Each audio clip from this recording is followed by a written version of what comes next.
Voilà, je vous ai donc présenté dans les précédentes vidéos les concepts du harcèlement collectif auquel j'étais soumis, cette persécution macabre, cette coercition permanente, donc qui fait intervenir différents intermédiaires pour vous plaquer un pourrissement psychique en permanence, saboter l'ensemble de vos démarches, vous inscrire dans le faux en permanence, à des fausses annonces de poste, à des comportements absurdes pour développer l'interprétation de manière tordue, à des évocations d'éléments de votre vie privée pour vous inscrire dans une psychose en permanence.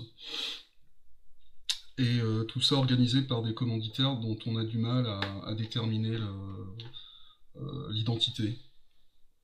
Mais peu importe, moi, soumis à cela, j'ai perdu chacune de mes années depuis 2013. Et j'ai vécu dans un mélange de psychose, de doute, d'incertitude, d'hypervigilance, d'instabilité mentale, pardon, et financière, d'oppression et de solitude. Je pense que jamais j'aurais vécu ça si j'avais pas intégré cette fiduciaire au Luxembourg en 2009. Euh, c'est vrai que dans cette structure, j'avais considéré à l'époque que j'évoluais dans une sorte de matrice du fait que j'y côtoyais des spécialistes de montage en coquille vide, des spécialistes de l'offshoring. Hein. Et, euh, et c'est vrai, quoi, moi j'avais pris conscience de l'impact de ces pratiques utilisées partout en Europe, de leur impact sur la récolte d'impôts tout simplement, et sur la budgétisation des services publics. Alors il y a des tas de gens qui ont aussi conscience de ça au Luxembourg, mais qui s'en foutent royalement. Donc au final, j'avais un peu considéré que j'entrais à l'asile le matin, que je sortais le soir. Hein. Mais voilà, c'est des considérations dans lesquelles on peut entrer, mais par rapport à ce que je pense à l'époque, je peux pas revenir dessus. Euh, Quand on réalise en 2021 ce qui se passe avec l'hôpital public, par manque de financement, partout en fait. Mais la problématique, c'est toutes ces considérations, elles ont été recueillies. Et effectivement, on m'a fait vivre dans un univers, une matrice totalement négative, par le biais d'une cognition totalement toxique qu'on a exercée à mon égard. Et ça a été donc pratiqué d'abord au Luxembourg, et ensuite en France. Donc les manœuvres et surtout en France, donc les manœuvres de déstabilisation psychologique auxquelles j'ai été confronté, moi je les connais par cœur, je les détecte dès qu'elles arrivent, et je sais qu'on veut me maintenir dans la paranoïa, et c'est assez insupportable en fait. Et des fois, malgré ça, je dois rentrer dans le jeu, parce qu'il faut bien que je bouffe, il faut bien que je trouve un travail. Et c'est ça qui est assez effroyable, c'est que j'ai des compétences et tout est fait alors que je suis dans l'informatique pour pas que j'exerce mon métier correctement, pour m'empêcher d'en trouver et m'amener à la clochardisation, quoi. Euh, donc, et les commanditaires veulent pas que je m'en sorte. Et c'est vraiment, ce sont vraiment des barbares, quoi. Et je me demande encore une fois qui sont ces gens. C'est la seule question que je me pose aujourd'hui. J'ai compris les principes de déstabilisation, mais je peux pas m'en défendre et je peux pas m'en protéger. Et il en demeure que de placer quelqu'un sous surveillance et de le torturer psychologiquement, de mener une personne à sa ruine, bah, c'est pas à la portée de tout le monde. Faut avoir des moyens, de l'argent, faut avoir des connaissances en psychologie, faut avoir les moyens de pouvoir la maintenir sous cloche, on va dire, numériquement parlant, en parasitant complètement son environnement numérique. Donc c'est pas à la portée de tout le monde. Et,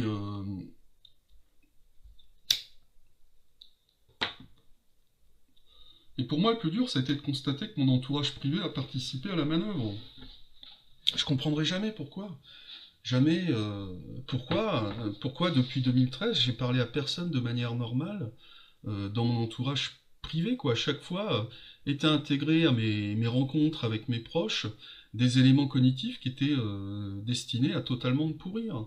Soit c'était des reproches injustifiés, soit c'était des stimuli cognitifs qu'on me présentait pour me pourrir et qui seraient répliqués à l'identique dans des cadres professionnels, mais ma vie n'a été que ça depuis 2013. Et j'ai vécu ça autant dans mon cadre privé que chez mes employeurs. Ça a été, on m'a asséné cette espèce de pourrissement psychique en permanence, de plus en plus fort à chaque fois. Et bah, ça s'explique parce que le dossier d'éléments cognitifs qu'on exploite, il est alimenté au fur et à mesure. Et là, la torture, elle est progressive et on la normalise, on vous fait croire qu'elle est normale, alors que j'ai vécu d'une manière insupportable depuis 2013. Mes proches le savent, mes employeurs le savent, les collègues qui ont participé à ça le savent, et pourtant, ils y participent. Et c'est vrai que moi, au départ, donc comme j'étais au Luxembourg, donc euh, je ciblais bah, des gens au Luxembourg responsables de cette pratique, qui auraient agi par vengeance. Mais bon, après, j'ai vécu très loin du Luxembourg et ça a été répété de manière identique. Au Luxembourg, j'ai un responsable informatique dans la fiduciaire qui avait suggéré un jour qu'on voyait le Luxembourg comme les méchants de service. Bah, je veux bien, mais ce mec il m'a pas aidé pour autant. Donc j'étais soumis à des informations comme ça totalement contradictoires avec des gens qui me baignaient dans le flou en permanence. Mais par contre, ce qui a fait évoluer mon raisonnement, c'est quand je suis arrivé à Rennes.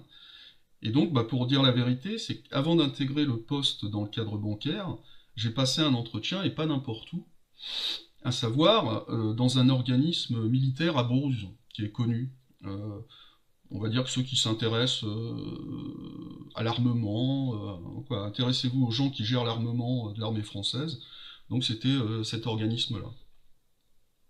Et après avoir passé cet entretien, donc durant lequel bon, on me mettait en concurrence avec quelqu'un ce qui compliquait l'embauche, en plus les gens tiraient une tronche pas croyable, donc je me suis détourné vers le poste dans le bancaire. Et dans ce poste dans le bancaire, j'ai été soumis à une destruction psychologique, mais dans un cadre professionnel qui était complètement foutraque. Donc je peux envisager que c'est cet organisme militaire qui a géré mon intégration dans ce secteur bancaire pour totalement me pourrir l'esprit. Et voilà, et qui plus est, enfin dans mon dernier poste à Caen, le DRH était un ancien colonel de gendarmerie. Donc ce sont d'autres faisceaux d'indices qui m'incitent à croire que ben, des gens d'un organisme policier, militaire, sécuritaire français seraient responsables de cette manœuvre. Et ça me fait flipper parce que c'est grave, quoi. Que des gens issus d'un organisme privé, je me dis c'est grave parce que, mais je me dis les flics peuvent les arrêter. Mais si des flics, des militaires sont responsables de ça, je me dis c'est encore, mais là c'est encore plus grave parce que personne ne peut les arrêter, mis à part des journalistes peut-être, pour dénoncer leurs pratiques. Et cette piste, militaire, policière, elle expliquerait pourquoi mon entourage privé a participé à cette horreur, en fait. Et puis elle expliquerait pourquoi il y a eu des échanges d'informations entre mes amis, ma famille, euh, entre, euh, entre des gens au Luxembourg et des gens en France, pourquoi je me suis retrouvé à postuler à des offres d'emploi qui étaient complètement bidons, pourquoi malgré mes compétences en informatique, on a toujours cherché à me pourrir la vie, à plus me faire vivre normalement depuis 2013. Mais moi, en dehors de toutes ces considérations, suppositions, je témoigne juste pour les futurs cobayes, les futures victimes de ce harcèlement macabre. J'ai pas trop de recommandations à faire. Parfois, il faut analyser ce qu'on vit, mais ça n'empêche pas qu'on a beau analyser, réfléchir, comprendre ce à quoi on est soumis. On ne peut pas raisonner en se disant c'est faux, donc ça fait pas mal. Bah, que le comportement des gens soit provoqué de manière non naturelle, mais que vous soyez soumis à ça, ça fait quand même mal en fait. Et c'est d'autant plus horrible que vous n'avez pas à subir une telle pratique. Et c'est vraiment quelque chose d'insupportable, quoi. Et c'est insupportable parce qu'on voit que des gens sont motivés pour complètement vous flinguer l'esprit et vous mener à votre ruine. Ouais, voyez mes affaires, quand je parle de clochardisation, toutes les affaires qui sont derrière vont finir dans un box à Caen, et puis moi je vais me retrouver à la rue, quoi. À cause de ces enflures qui m'ont pourri la vie depuis 2013. C'est pas, c'est pas quelque chose que j'ai vécu une année ou deux. Chaque année depuis 2013, j'ai vécu une torture psychologique, on a bousillé tous mes projets professionnels, on a demandé à ma famille et mes amis de totalement me ruiner la vie. Des gens qui, avant 2013, n'étaient pas comment dire, devenus de telles ordures. Ils le sont devenus à partir de 2013. J'ai eu deux, trois entretiens là, ces derniers temps, mais c'est que de la connerie. C'est juste des gens qui m'appellent pour me pourrir. On fait tout pour me mettre en confiance. On me dit, je passe des tests, et des fois je les passe même bien. Et puis ensuite on va me dire, bah non, on vous prend pas. Et voilà, et puis des gens souvent qui me contactent, qui sont en correspondance avec des gens, ou un groupe de gens envers qui j'avais adressé des critiques. Honnêtement, mis à part des militaires, je vois pas en quoi un organisme privé aurait intérêt à faire ça. Mais bon, moi je sais pas pourquoi j'ai été choisi pour ce massacre psychologique. Voilà, j'imagine que les commanditaires, qu'ils soient militaires ou d'ailleurs, bah, utilisent ça pour analyser un peu une démarche consistant à ruiner la vie d'un individu, à le téléguider, à le reprogrammer, à l'influencer psychologiquement. Euh, Moi, j'ai peut-être été ciblé parce que j'étais plutôt résistant, mais ça n'a aucun intérêt. Je vais pas me dire c'est un privilège d'avoir vécu ça. Non, j'aurais préféré vivre normalement depuis 2013 et on m'a empêché de le faire tout simplement. Donc j'avais des qualités, j'avais aussi de grosses failles qu'on pouvait exploiter comme levier psychologique pour me ruiner. Mais rien n'explique pourquoi mes proches y ont participé. Rien n'explique pourquoi mes meilleurs amis ont participé à ça, sachant qu'à la base, c'est pas des tarés. On m'a mis la tête dans un étau, puis on m'a reproché les conséquences, quoi. C'est terrible d'avoir un père qui vous fait des reproches, vous accuse d'un comportement que vous n'avez jamais tenu. C'est difficile d'être placé dans la parano et de voir des gens qui vous disent que vous êtes paranoïaque, puis ensuite qui vous disent que c'est parce que vous picolez que vous êtes paranoïaque. Mais non, on vous détruit psychologiquement en fait. En termes de pourrissement psychique et à travers des outils, des manœuvres, des mécanismes psychologiques, je peux pas vous faire l'inventaire de tout ce qu'on m'a balancé au visage. Mais rien que de le faire, j'ai envie de chialer, j'ai envie de me flinguer quoi. Donc honnêtement, que ce soit un groupe privé ou un groupe militaire, étatique, sécuritaire, faut vraiment que les. Bah moi, je raconte tout ça pour que les gens soient au courant de ce genre de pratiques qu'on peut que dénoncer. Le fait d'être placé sous cloche, de ne pas pouvoir sortir ou d'être placé sous cloche psychologiquement, d'avoir aucune liberté, parce que des gens ont à la fois pour parasiter mes démarches et chercher à inscrire des automatismes de psychopathe dans ma tête, tout simplement.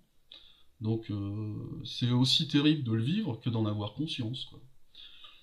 Et donc voilà, je voulais témoigner et puis expliquer ce que j'avais vécu. J'ignore si je vais détailler chacune de mes années depuis 2013. Ça pourrait être intéressant, mais ça serait pour moi aussi un exercice difficile à effectuer. Je peux passer des tests de logique et obtenir, je sais pas moi, 95% de réussite. J'aurai jamais de travail dans l'informatique. On veut pas que j'en ai. On veut pas que je travaille dans l'informatique. J'aurais beau apprendre tous les langages possibles et imaginables. On m'embauchera nulle part. Ou si on m'embauche, ce sera pour me pourrir psychologiquement. Je ne sais pas si vous pouvez vous imaginer comme ça l'espèce d'effroi, de terreur, d'horreur dans laquelle on peut vivre avec des gens qui vous font vivre un stress en permanence, qui vous amènent à être clochard ou fou par l'intermédiaire des membres de votre famille, des gens sur qui vous comptez le plus. C'est effroyable. De voir ma famille et mes amis participer à ça, ça m'a fait réfléchir autrement, quoi. Et voilà, je suis un mec qui est vraiment pas guerrier et je suis peut-être confronté à des gens qui le sont, complètement guerriers. J'aime bien Eisenhower, par exemple, pour avoir dénoncé le complexe militaro-industriel, mais par contre, je suis pas fanatique du débarquement en Normandie. Au contraire, c'est super casse-couille. Venez en Normandie, voilà, il y a le débarquement à toutes les sauces, à tous les 10 km sur la côte de Nac, qui est d'une platitude insupportable.